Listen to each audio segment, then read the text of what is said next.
Bom dia! Começa agora mais uma edição do Bom Dia Baixada. Hoje é quinta-feira, 16 de agosto, e vamos juntos até às 9 horas da manhã. Hoje vamos falar sobre saúde bucal, atendimento odontológico em domicílio e muitos outros temas importantes para a população de Santos. Para falar sobre os assuntos, o Bom Dia Baixada recebe o vereador santista e também dentista Braz Antunes. Braz, seja muito bem-vindo ao nosso programa, muito bom dia. Bom dia, Nathalie, eu que agradeço aqui poder estar mais uma vez aqui no Bom Dia Baixada, um espaço muito importante do jornalismo aqui da nossa região, porque traz informação de primeira qualidade. Muito prazer estar aqui com você hoje. Prazer é nosso. E também Silvia Cotait, também é dentista especializada em atendimento home care. Silvia, seja muito bem-vinda ao nosso programa, muito bom dia. Agradeço pelo convite e é uma satisfação poder falar um pouco a respeito desse tipo de atendimento tão especializado. A partir de agora, você também pode participar do nosso programa, fazer a sua pergunta para os nossos convidados através das nossas redes sociais. Tem o nosso WhatsApp, primeiro, que é o 13 988779496, a nossa fanpage no Facebook, onde já estamos simultaneamente ao vivo, o nosso Instagram e o nosso Twitter. Braz, você é o dentista que mais vezes dirigiu a Associação dos Cirurgiões Dentistas da Baixada Santista. Um recorde, praticamente, né? Como é estar à frente da associação e, ao longo desses anos todos em que você está na direção, quais foram as evoluções e os desafios que têm aparecido quando a gente fala da questão da promoção da saúde bucal? O desafio de estar à frente da associação, como eu estive por 3 vezes, né? Realmente, você lembrou bem, sou o cirurgião dentista com mais tempo que ocupou o cargo na presidência. Primeiro, foi uma honra muito grande, é uma honra pertencer ao Conselho Deliberativo, né, como conselheiro efetivo. Os desafios são muitos, né? Primeiro, unir a classe, tentar através das entidades de classe da qual a gente pertence. Eu pertenço também ao Sindicato dos Odontologistas de Santos e região, da qual sou sócio fundador. Tenho a honra de ser sócio benemérito de lá e sócio benemérito da Associação dos Protéticos. Então, o grande desafio é unir a classe em torno de lutas que nós temos sempre pela frente, né? A odontologia é uma profissão nobre, uma profissão importante e uma profissão que mexe com a saúde da pessoa e que nós precisamos alertar para isso. A odontologia está muito ligada à estética, né? Até por conta como se fala, os dentes são os nossos cartões de visita. Sim. Mas na realidade é mais do que isso. Ela tem a saúde, né? A saúde começa pela boca, é um slogan antigo, mas que serve para mostrar à população, que é um outro desafio, mostrar à população a importância que ela tem, né? A importância, por exemplo, o câncer bucal hoje é o 5º no Brasil e no mundo que mais mata. Nós temos a questão da endocardite bacteriana, mais casos sendo mostrados aí pela mídia regional e nacional. Nós temos uma série de problemas que começam lá pela boca, problemas estomacais, problemas da própria periodontia, né, que é uma das causas que mais que a pessoa mais perde dente, é pelo problema da periodontia. O desafio da cárie nos grandes centros, ele já foi vencido nos grandes centros. Mas, né? A gente tem um Brasil de dimensões continentais, né, Braz? Nós temos vários Brasis dentro de um só, né? Então, a gente, quando fala da região sul e sudeste, é uma coisa. Quando a gente fala da região centro-oeste, da região nordeste, norte e nordeste do Brasil, é outra coisa. É um país com quase 6 mil municípios, então nós sabemos as diferenças existentes entre eles, diferenças sociais, diferenças de saúde pública, como nós estamos falando, e da saúde privada também, né? Então, é um desafio muito grande. E a gente tem sempre na pauta essa defesa. E a gente carece também, né, Nathalie, de maior representatividade.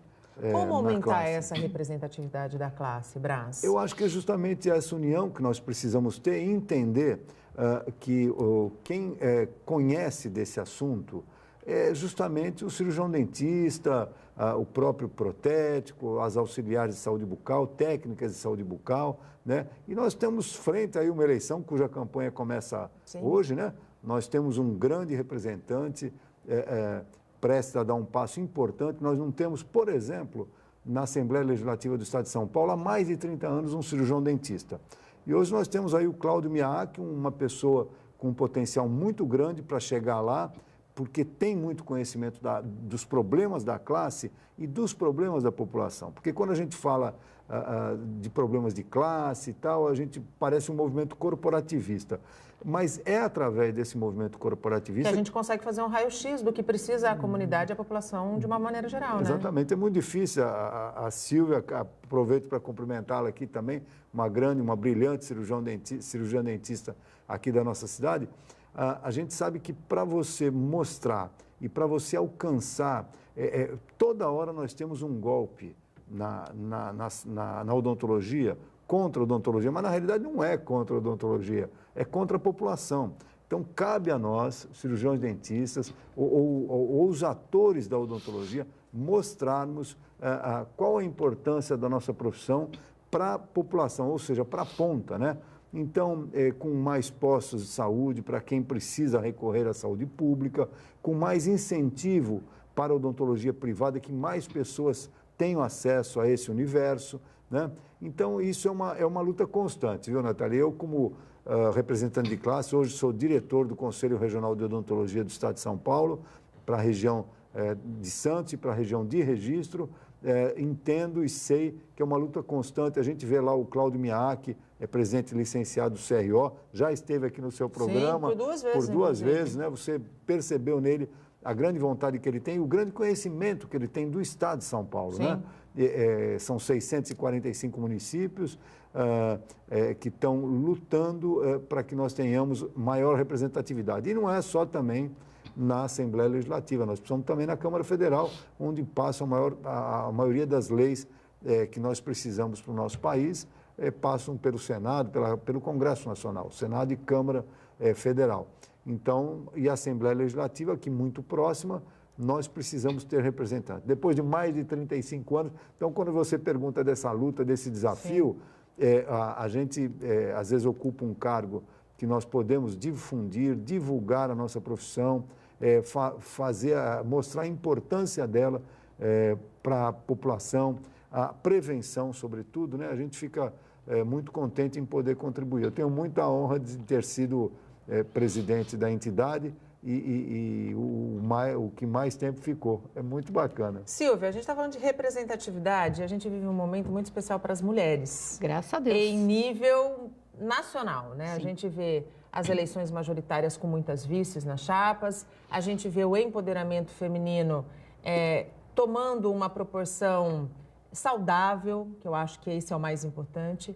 E a gente sabe também que nas profissões, as mulheres têm se destacado. Como que tem sido esse avanço feminino na odontologia, na tua opinião? A odontologia hoje tem uma representatividade feminina de 55%. Então, isso já quer dizer muito. A delicadeza do atendimento feminino conta muito nessa hora. Uma mãozinha menor, uma delicadeza, um cuidadozinho, né, doutora? Não querendo desmerecer os meninos, mas realmente é uma profissão em que a delicadeza conta e o cuidado, a paciência, a tolerância. E isso a gente vê muito no perfil feminino, sim. Por isso as vagas têm aumentado nessa área. Do ponto de vista do atendimento home care, que é o atendimento em domicílio, quando que ele passou a fazer parte da tua trajetória profissional, Silvia? Olha, isso vem desde o começo da minha formação, tá? Assim que eu me formei, aos 23 anos de idade, a vida me trouxe uma situação completamente diferente dos meus colegas que acabaram de se formar e ganharam um consultório dos pais. Olha que bacana, acho fantástico. Mas isso não aconteceu para mim. Eu ganhei uma mãe com Alzheimer assim que me formei e precisava trabalhar, colocar dinheiro dentro de casa e cuidar da mãe com Alzheimer e o quadro se agravando. Isso foi me levando a uma experiência de vida completamente diferente dos meus colegas. Então, o meu olhar diante da pessoa que está acamada com demência é completamente diferente. Eu vivenciei isso desde os 23 anos de idade, fui cuidadora da minha mãe, então passei por todas as situações que uma paciente com demência te leva a passar. E, então, assim, isso trouxe uma maturidade e uma visão completamente humanista na odontologia, tá? Eu sou grata pelo processo pelo qual eu passei, porque se eu não tivesse passado por esse processo, eu não estaria hoje trazendo esse tipo de atendimento que é muito humanizado e exige um conhecimento profissional muito grande. Não é uma brincadeira, isso é algo para alguém que já tem uma um tempo de formado grande para que você possa realmente dar conta das adversidades que podem acontecer nesse atendimento. Quando a gente pensa em atendimento home care, a gente tem aquela ideia do médico que vai até a casa do paciente. Quando a gente pensa num atendimento odontológico, um dentista, um cirurgião dentista indo à casa do seu paciente, a gente pensa qual é a estrutura que ele leva, porque quando a gente pensa em dentista, a gente, óbvio, lembra do consultório, da cadeira, do motorzinho. Qual é a estrutura que um dentista, um cirurgião dentista que atende em home care precisa dispor para atender bem o seu paciente? Vamos lá. Nós temos hoje na indústria nacional alguns equipamentos que são portáteis e que permitem realizar todos os procedimentos. Eu tenho inclusive um equipamento portátil em que eu faço o tratamento de canal na cama do paciente. Então você veja a que ponto a odontologia está chegando, tá? Existe raio-x portátil hoje também no mercado. É lógico que lá fora isso é um valor muito mais acessível do que o que nós temos aqui no nosso país e esperamos que as indústrias tragam isso para um valor mais dentro da nossa realidade, porque esses equipamentos eu vi primeiramente nos Estados Unidos, nos congressos americanos de odontologia, que é a conhecida ADA, né? American Dental Association, onde eu estive algumas vezes e foi lá que eu vi o equipamento pela primeira vez e quando eu vi o equipamento eu pensei, nossa, era só o que faltava para eu ter um atendimento perfeito. Porque eu fazia anteriormente sem equipamento. Então, sim, alguns procedimentos eram possíveis de serem realizados e outros não. Mas a partir do momento que eu vi o equipamento nos Estados Unidos, eu falei, mas é para eu mesma fazer, porque eu já tinha experiência clínica, já tinha sido a cuidadora da minha mãe. Então, assim, todo o quadro estava montado, só faltava mesmo equipamento. Então, assim que cheguei ao Brasil, verifiquei o equipamento estava dentro das normas, comprei e passei a realizar todos os procedimentos. Todos os procedimentos. Você faz desde prevenção até, por exemplo, uma situação mais complexa que é um canal. Isso, tudo é realizado. Deixo para os meus colegas especialistas em implantes e próteses sobre implantes para que eles desenvolvam isso, porque dentro da clínica geral está envolvendo várias especialidades ao mesmo tempo, então essas todas eu estou abarcando nesse tipo de atendimento de home care no momento. Braz, quando a gente ouve a Silvia falar, ela tocou numa questão que eu acho que é um ponto extremamente importante, não só da odontologia, como do atendimento médico clínico em geral. A visão e o atendimento humanista, né? Hoje, quando a gente vai a um médico, e antigamente nós tínhamos o médico da família, aquele que via a criança crescer até a gente ficar mais velho, né? Hoje a gente não tem isso.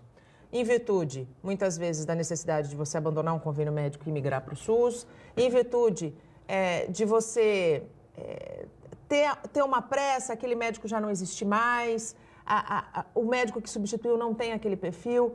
Qual que é a importância desse resgate diário, que eu acredito que tenha que ser diário, dessa visão humanista do paciente que está na cadeira no caso de vocês aqui, na cadeira de um dentista, de um cirurgião dentista? Olha, eu acho de total importância, né? Porque na saúde, se você não tiver a humanização, você praticamente não tem nada. Eu acho que a gente vivia num Brasil muito gostoso, né? Nessa época do médico da família. Eu vivi isso, quando o médico ia à sua casa, te examinava, cuidava da sua família, cuidava de você. A odontologia é um momento recente com a odontologia domiciliar, mas que também de muita importância, porque muitas doenças, elas são também psicossomáticas, né? Sim. Quando você vê a figura do profissional, daquela pessoa que entende daquele assunto na sua frente, na sua casa, dá um ar muito acolhedor, né? É uma intimidade que nada pode barrar isso, essa intimidade entre o profissional e o paciente. Então, no caso da odontologia domiciliar, que a Silvia faz muito bem, com muita expertise, com muito conhecimento, ela é importantíssima, porque a pessoa, quando está lá, como o caso, ela relatou aqui a mãe dela, que precisa dos cuidados e muitas vezes não sabe, não tem condições de expressar. Pessoas até que perdem a condição de falar, ou através de um AVC ou algum tipo de problema. E essa proximidade, essa atuação do profissional é muito importante. E é também importante a valorização desse profissional, Nathalie, por quê?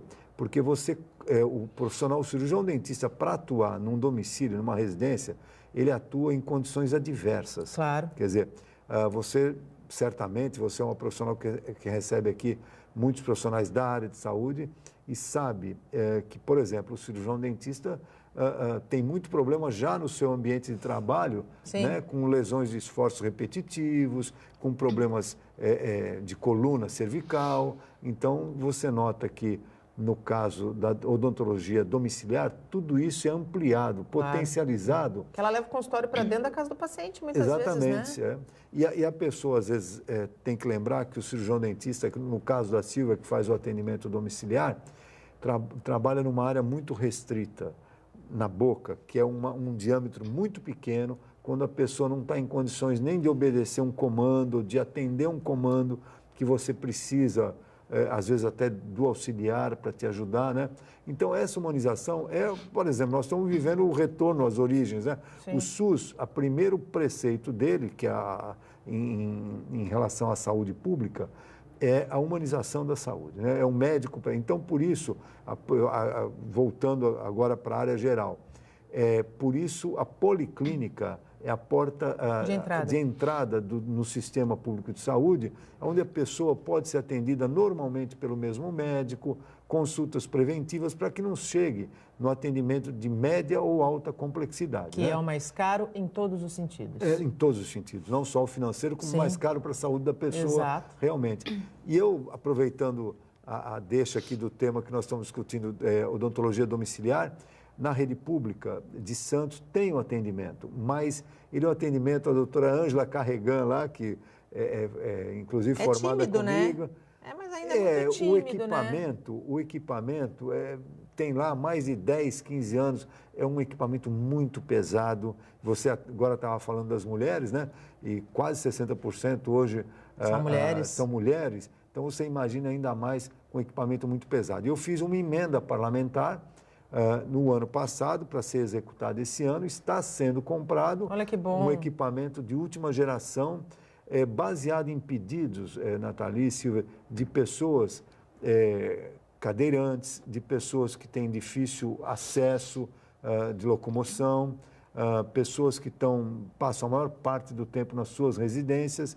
Então, eu acredito que tem que ser até 31 de dezembro, e aí eu peço encarecidamente aos nossos secretários que executem essa emenda da máxima importância, porque a odontologia domiciliar é uma realidade já, né? Aquilo que o médico fazia lá quando a gente era criança e tal, hoje o cirurgião dentista faz com muita propriedade, com muito conhecimento e, como a Silvia falou, levando quase todas as especialidades para dentro da sua residência, né? Tem algumas que ela citou, o implante tem maior dificuldade pelo o ambiente, ainda, a complexidade, né?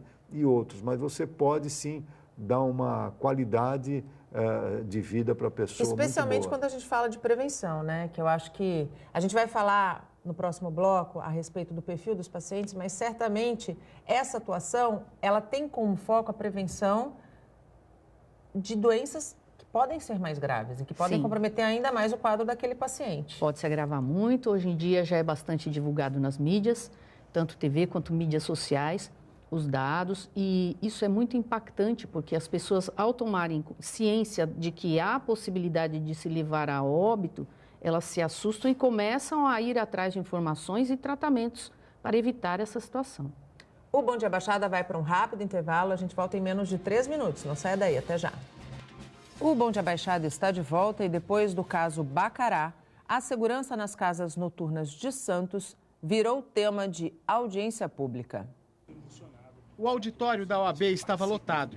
A audiência pública aconteceu 16 dias depois da morte do jovem Lucas Martins de Paula, de 22 anos, que foi espancado por seguranças da Casa Noturna Bacará, no bairro do Imbaré, por causa de uma cobrança indevida de R$ 15 na conta. O jovem ficou 22 dias na UTI da Santa Casa antes de morrer. Hoje estiveram reunidas empresas, seguranças profissionais, representantes do Sindicato dos Hotéis e Bares, para discutir a eficiência das leis já existentes e propor uma nova lei. Na prática, o que a OAB propôs é dar mais poder de fiscalização à Prefeitura, obrigando assim as casas noturnas a contratarem somente empresas de segurança devidamente autorizadas e aumentando dessa forma a segurança de quem frequenta. Uma coisa é a Guarda Municipal verificar o código de postura, outra coisa é a Polícia Federal verificar a atividade de segurança. Não vai confundir as coisas, vai facilitar para a população saber que quando entra num local e tem lá uma segurança, é uma segurança não clandestina, é uma segurança autorizada pela Polícia Federal. O termo de compromisso foi assinado e entregue ao vereador Sérgio Santana, que vai levar a proposta à Câmara de Santos. Hoje eu tenho um compromisso de mudar o código de postura para que as casas noturnas tenham vigilância privada e não aquilo que estava sendo mostrado anteriormente, né? As pessoas são contratadas por serem fortes, grandes, e não é isso que a gente quer para a nossa cidade. O pai e a mãe do jovem Lucas participaram da audiência. Seu Isaías, emocionado, diz que acredita que a iniciativa pode evitar que ocorram novos casos de violência. Temos que ter sempre esperança, né, de que as coisas vão melhorar. Então, eu acho que o propósito dessa reunião hoje aqui e todos os envolvidos aí estão trabalhando para isso e é o que eu espero que realmente aconteça. Mas para isso a gente precisa ter uma união, tá? Não basta ter a lei e a gente não cobrar e não fazer com que ela funcione, tá? Então é importante que todo mundo esteja envolvido nisso, toda a sociedade. A Câmara Municipal de Santos tem uma responsabilidade muito grande, né? Os vereadores aí, depois desse fato, se manifestaram, né? E a gente, por ser presidente da comissão, se propôs a estar hoje aqui para que seja apresentada essa mudança e, com certeza, a Câmara Municipal de Santos vai ser firme nessa aprovação e nós, com a responsabilidade de fiscalizar também. Dos acusados de cometer o crime, 2 estão presos e 2 ainda estão foragidos. O pai não consegue explicar o sofrimento que tem vivido. Apesar de tudo, acredita na justiça. Tanto que mandou, tanto que fez, tanto que deixou, tanto que se omitiu, eles são homicidas, todos eles. Então eles têm que ser punidos. São assassinos mesmo. O que bateu, o que compactuou, o que não deixou defender. E além de assassinos, são covardes, porque ainda faltam 2 se entregarem. Poderiam facilitar o trabalho da polícia e ter uma atitude honrada dentro dessa sujeira toda. Nunca é demais lembrar que os foragidos são Vitor Alves Caran, dono do Bacará. Eu queria pedir, ver se minha produção consegue colocar a foto deles. Está no finalzinho do VT, se dá para frisar, enquanto eu repito o nome deles. O Vitor Caran, que é o dono da casa noturna, e também o chefe da segurança, Anderson Luiz Pereira. São esses 2. O Vitor é o mais jovem e o chefe da segurança, o Anderson, é o mais velho. Quem tiver qualquer informação pode denunciar pelo telefone 181. Não precisa se identificar. Esses 2, assim como os 2 primeiros que já se entregaram, precisam pagar pelo crime que cometeram. E voltamos com os nossos convidados. Participam do Bom Dia Baixada o vereador Braz Antunes, também cirurgião dentista, e a cirurgiã dentista especializada em home care, Silvia Cotati. Você pode participar do nosso programa, fazer a sua pergunta, mandar os seus elogios, assim como fez, eu vou deixar aqui registrado, o Vitor Carlos Vitório, do Espírito Santo. Ele escreve: sempre com esclarecimentos catedráticos, o Braz Antunes, além de ser uma pessoa espetacular, é um profissional competentíssimo. Parabéns, Nathalie, muito obrigada. E a toda a equipe do Bom Dia Baixada. Tenho realmente excelentes profissionais aqui do meu lado pelo programa. Forte abraço a você também, Vitor. Você, assim como o Vitor, pode participar pelo nosso WhatsApp, que é o 13, que está aí na tela, 988779496, pela nossa fanpage, como fez o Vitor, onde nós estamos simultaneamente ao vivo desde as 8 horas da manhã, pelo nosso Instagram e pelo nosso Twitter. Braz, antes da gente voltar a falar um pouquinho sobre saúde bucal aqui com a Silvia, dessa audiência pública saiu um documento que vai ser levado pelo vereador Sérgio Santana à Câmara de Vereadores com o objetivo de mudar o código de posturas do município. A Câmara vai se debruçar sobre essa discussão, né, Braz? Ah, sim. Nathalie, já se debruçou. A morte do jovem Lucas foi emblemática, porque todos nós temos filhos, temos sobrinhos, temos parentes jovens, e quando a gente acha que eles estão se divertindo, eles estão correndo risco de vida. Isso não pode acontecer, né? Isso tem que ser como você bem falou aí, fortemente falou, e a tua voz vai ecoar, que é justamente esses dois se entregarem. A justiça está aí para isso, tem o direito de defesa, né? Vão explicar tudo o que aconteceu. Não é a primeira vez que isso acontece na nossa cidade. Mas nem no Bacará, viu, Brás? Esses dois que continuam foragidos, já tem 4 boletins de ocorrência registrados de agressão dentro da casa noturna. Poxa, e que a morte do Lucas não seja em vão, né? Claro. Que ela sirva justamente para quebrar um paradigma quando foi colocado pela OAB, justamente que essas empresas, que sejam feitas segurança, não por clandestino, ou seja, não por pessoas que, pelo porte físico, por saber luta marcial e estejam lá. Não, elas têm que ser treinadas para estarem numa casa e que elas sejam registradas na Polícia Federal. Porque se algo acontecer, nós teremos de quem cobrar e não da maneira como está, que 2 se entregaram, 2 estão foragidos, quer dizer, então fica uma situação, a Câmara já se debruçou, a Câmara vai sim ajudar a regulamentar de uma melhor maneira aqui na nossa cidade a segurança nas casas noturnas. Isso não pode, a morte do Lucas não pode ser em vão, né? Não, de jeito nenhum. Vamos voltar à nossa questão da saúde bucal, porque na saída do primeiro bloco, eu disse que a gente ia conhecer um pouquinho do perfil dos pacientes que são atendidos em domicílio. Qualquer pessoa pode buscar um atendimento em domicílio ou não? É um atendimento mais direcionado para pessoas acamadas, pessoas com dificuldade de locomoção? Todas as pessoas podem passar por esse tipo de atendimento, levando-se em conta que, além da condição física limitante que pode vir através de uma doença já instalada, nós também temos que pensar que existe um quadro emocional que às vezes está muito abalado. Por exemplo, pacientes que estão com síndrome do pânico. Eles não conseguem sair de casa, eles passam mal, eles entram num quadro de pânico mesmo. Eles começam a hiperventilar, não conseguem respirar, eles começam a transpirar de uma forma que você vê que há um quadro real de pânico. Há um terror instalado ali. Então, para esses pacientes também está indicado o atendimento domiciliar, que vai diminuir muito o impacto dessa saída do domicílio. Por exemplo, mães com crianças muito pequenas, elas realmente têm muita dificuldade de ter com quem deixar as crianças. Então, uma vez estando dentro da casa dessa mamãe, com crianças pequenas, ela está de olho, a gente está ali trabalhando, mas qualquer coisa a gente corre junto, né? Faz parte do ambiente domiciliar, a gente passa a fazer parte da família.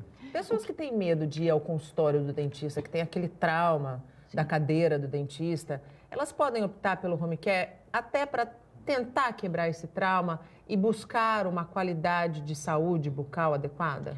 Com certeza, está indicado esse tipo de tratamento. E quando eu digo que faz muita diferença o tempo de formado de um profissional, sua experiência clínica, nós vamos adquirindo todo um conjunto de informações e nós passamos por experiências que vão nos mostrando como conduzir melhor o paciente que tem medo. Existem técnicas para isso, nós podemos até induzir esse paciente a um relaxamento profundo.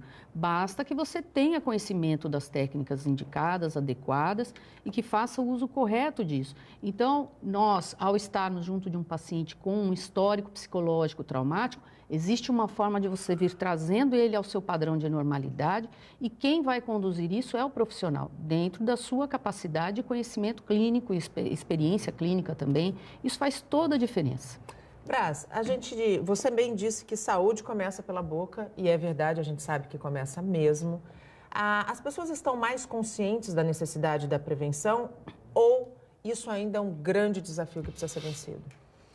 É um grande desafio, né? Porque a prevenção é justamente aquele momento que você procura quando você não tem nada, quer dizer, para você se prevenir de doenças piores, de problemas maiores, né? Então, ainda tem ainda há que se ter uma quebra dessa resistência, e não só na odontologia, como na área médica, em todas as outras áreas.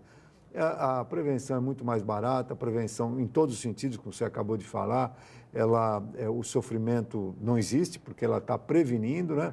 E nós podemos ter uma redução de sofrimento e uma redução do custo muito grande, né? Mas eu queria também ampliar só um pouquinho, se você me permite, claro. Noeli. Primeiro, agradecer o elogio do Vitor, que o seu programa, olha a qualificação, o Vitor Carlos de Espírito Santo, é um brilhante advogado de São Vicente, secretário de Meio Ambiente de São Vicente. Né? Então, eu agradeço suas palavras, mas eu queria dizer um pouquinho também da odontologia hospitalar, que, como a Silvia está abordando a odontologia domiciliar, onde a pessoa está no seu leito, tem lá os seus problemas e não consegue o acesso ao consultório particular, ou, enfim, ao serviço público de saúde. E a odontologia hospitalar, eu estou tocando nesse assunto porque hoje nós teremos votação em primeira discussão, para ir se aprovada, hoje em primeira discussão, em segunda discussão na segunda-feira, vai fazer parte do rol de benefício de procedimentos que as pessoas vão poder ter. Por quê? Quando você entra num hospital, você entra porque você teve algum problema, está doente, exatamente, né? Você não foi passear no hospital, não foi passear. E é no momento que você está com a resistência mais baixa, né? Sim. Não só pela enfermidade que porventura você tenha, mas também e você está pela enfermidade e você está susceptível também a todo aquele arsenal de bactérias que circundam o ambiente hospitalar, né? Quantas pessoas a gente ouve, morreu por infecção hospitalar, exatamente. Né? Então, é nesse momento que o cirurgião dentista tem como atuar no leito hospitalar como forma de prevenção, que é a pergunta que você me fez, como prova de prevenção e como forma de tratamento, não como nós estamos conversando em relação à Silvia, mas, por exemplo, nós sabemos que a boca, nós temos lá as bactérias, vamos chamar as bactérias do bem. Tem bactérias do bem e bactérias do mal. Aquelas da flora bucal normal que a gente tem, até de defesa do organismo. Claro. Quando a nossa resistência cai, vem as bactérias vão embora e vem as oportunistas. Exatamente. Né? E no ambiente hospitalar, então, é muito grande. Então, você começa... Quantas pessoas a gente sabe, Nathalie, por exemplo, e hoje os estudos científicos estão aí para comprovar, que às vezes você ouve, quebrou o fêmur, um idoso, e morreu depois de 20 dias. Quer dizer, não morreu do fêmur, né? Morreu principalmente por problemas pulmonares oriundos de bactérias que foram para a cavidade bucal, às vezes agravado, se numa UTI, muito agravado pela intubação, com as bactérias que circundam o tubo e que depois vão para o seu pulmão, né? Sim. Então, quer dizer, a odontologia hospitalar, ela visa um restabelecimento da flora bucal para que você não possa ser pego de surpresa e também outras situações, como o meu próprio pai teve lá há 6 anos atrás, num hospital público em São Paulo, que é um INCOR maravilhoso, né? A gente reclama tanto do público e o público dá certo quando é bem gerido. Bem gerido, né? Bem direcionado. Bem direcionado, ele precisou lá do cirurgião dentista, foi bem atendido e tal. Então, nós sabemos também que isso gera uma economia, e não é só uma economia, uma rotatividade maior de leito, porque tem comprovação científica que a pessoa atendida pelo cirurgião dentista e pela sua equipe tem em média de 7 a 13 dias a menos, na média, né, de internação hospitalar. No momento em que a gente vive na nossa região, na Baixada Santista, de falta de leitos? De falta de leito, nós temos aqui alguns hospitais já com cirurgião dentista, outros não, porque entende que é um gasto, mas não é um investimento. É um investimento, claro. Porque se você pode ter o leito livre, se você despende menos medicação, claro, quer dizer, é tudo melhor. Então, hoje eu tenho certeza, meus colegas vereadores, é uma Câmara que é sempre importante dizer, uma Câmara que renovou bastante, uma Câmara jovem, uma Câmara atuante, mas muito responsável. Eu tenho certeza que nós aprovaremos hoje esse projeto em primeira discussão e, se Deus quiser, em segunda discussão, e aí a sanção do prefeito, né, que nós estamos aguardando, que tenho certeza que virá, porque nós estamos mexendo, uma outra... A odontologia hospitalar não é uma especialidade, mas ela é uma habilitação. Não, e é uma habilitação que vai render economia, assim como a prevenção, em todos os níveis. Todos os níveis. Em todos os níveis. E se tratando de SUS, então, mais ainda, porque você acabou de falar. Tanta gente procurando, precisando de leito, né, Silvia? E as pessoas querendo ter e ficam na fila, e você, se tiver uma maior rotatividade, porque isso é comprovação científica, não é o Braz que está falando, é uma comprovação científica. Você tem melhor condição de atender o paciente, você tem um estoque maior de remédios e você está zelando pela vida do paciente, porque você não está deixando ele em risco maior, porque toda vez que a gente entra num hospital, a gente tem o risco, porque a gente está realmente num ambiente cheio de bactérias oportunistas, mas você diminui muito o risco daquela pessoa que já está com a sua imunidade mais baixa. O Bom Dia Baixada vai para mais um rápido intervalo, a gente volta já, não sai daí.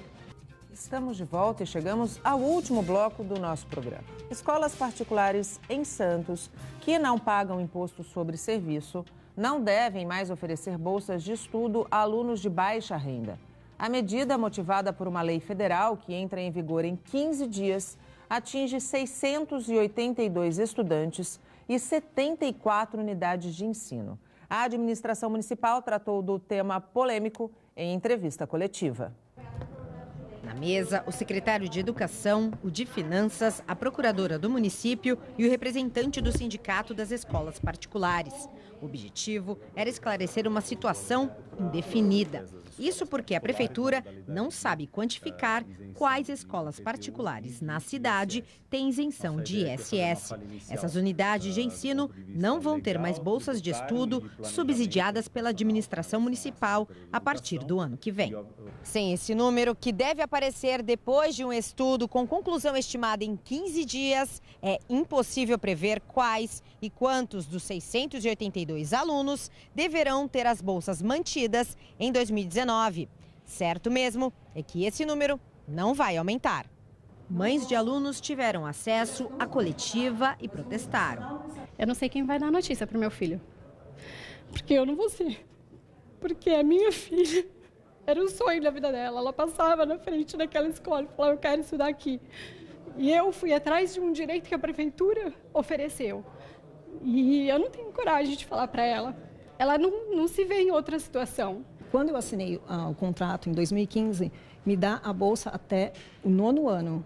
Em nenhum momento foi falado de lei alguma. Eu não sei se já existia lei, mas não foi falado. E nesse período inteiro não foi falado. Foi o colégio que falou para a gente sobre o que estava acontecendo. Nossa disponibilidade é na rede pública. Então, na rede pública de ensino, a nossa garantia, confirmação e até dever, né, é de acolher 100% desses alunos na rede pública. A parte de ISS, olhando sempre para 2017, né, como ano fechado, foi de 3,8 milhões de reais. Ou seja, esse convênio como um todo, ele tratou em 2017 de tributos da ordem de 5,6 milhões de reais não recebidos pela prefeitura para poder manter o convênio. Nenhum aluno perderá o benefício neste ano. A recomendação é para que os pais matriculem os filhos na rede municipal, para não perder a vaga no próximo ano letivo. A gente convidou o secretário de Educação e de Finanças na reunião que vai ter na sexta-feira no sindicato para discutir com os mantenedores as possibilidades dessa transição, né, e estudar formas, né, também judiciais para poder garantir que essa transição seja feita da melhor forma possível, que a gente entende que muitas vezes não está na posição da prefeitura ou do sindicato da última palavra, como isso deve acontecer. Nem toda permuta por bolsas é feita por meio do ISS. Algumas das 74 escolas particulares têm isenção de IPTU para oferecer ensino gratuito a alunos de baixa renda. Braz, é preciso realmente encontrar a melhor forma possível para que esses quase 1.000 alunos não sejam prejudicados no seu próximo ano letivo e nem tenham perda de qualidade de ensino, né? Sim. A grande preocupação é que o prefeito, cumprindo uma determinação de uma lei de 2016, onde o ISS vai ter que ser totalmente extinto nessa modalidade de convênio. Entretanto, do IPTU ainda vai poder praticar. Só que como são quase 1.000 alunos, dentro do IPTU não cabe os mesmos 1.000 alunos. Sim. Naturalmente. E o grande problema, Nathalie, além da perda da qualidade de ensino, embora a gente tenha escolas municipais boas, mas a gente sabe hoje no Brasil a diferença da discrepância é o vínculo, né? Sim. O vínculo que o aluno faz com a sua escola, com o seu espaço diário, com o seu professor, com os seus colegas de classe. Eu mesmo agora no sábado tivemos um encontrão, como a gente chamou, sim, do Colégio Canadá, né? Eu estudei a minha vida toda no Colégio Público Canadá, que era uma escola de excelência, né? Então, nós vamos lá tentar fazer um mutirão para ajudar a escola na pintura, enfim, na infraestrutura possível. Mas eu entrando lá naquelas salas, falei, quantas coisas bacanas... Quantas memórias não vieram na tua cabeça? Eu vivi aqui, né? Sem dúvida. O vínculo é muito grande que você tem com a... Você passa 12 anos da tua vida, aproximadamente, na escola, né?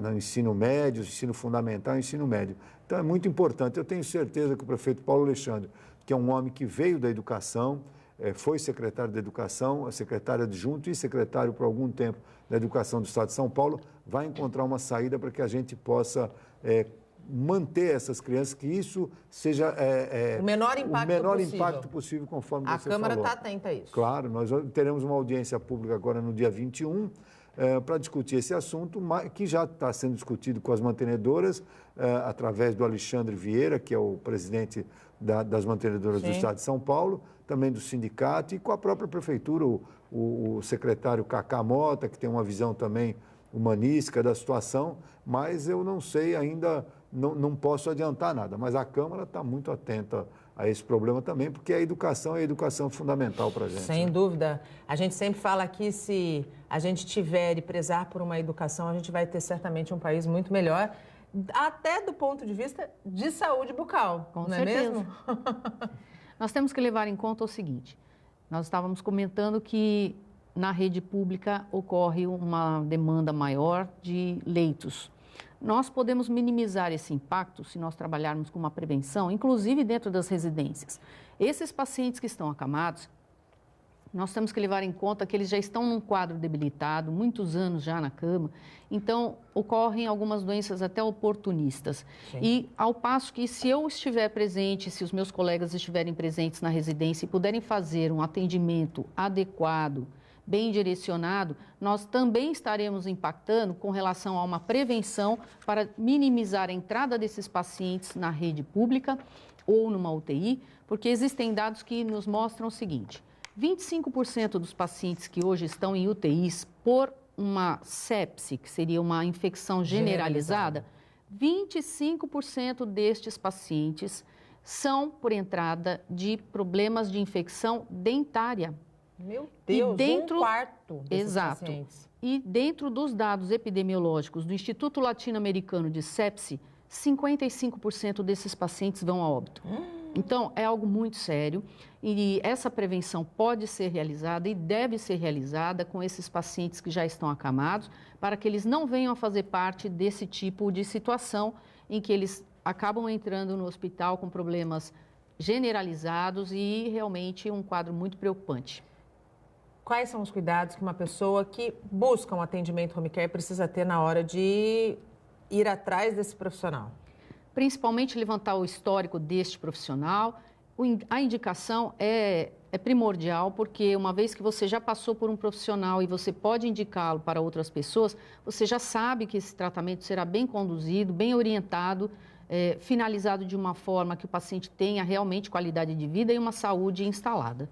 Brás, para a gente encerrar, eu queria ter tido mais tempo para falar, mas eu queria primeiro te parabenizar por um projeto que eu achei incrível. Eu não sou de Santos, mas eu achei uma ideia muito bacana, a questão de você, dentro de um projeto, guardar a memória das falas santistas, né? Porque quem vem de fora, e eu, né, estou em Santos há 7 anos, de verdade, é um dicionário novo. Então, assim, parabéns pela tua iniciativa. Como é que está esse projeto?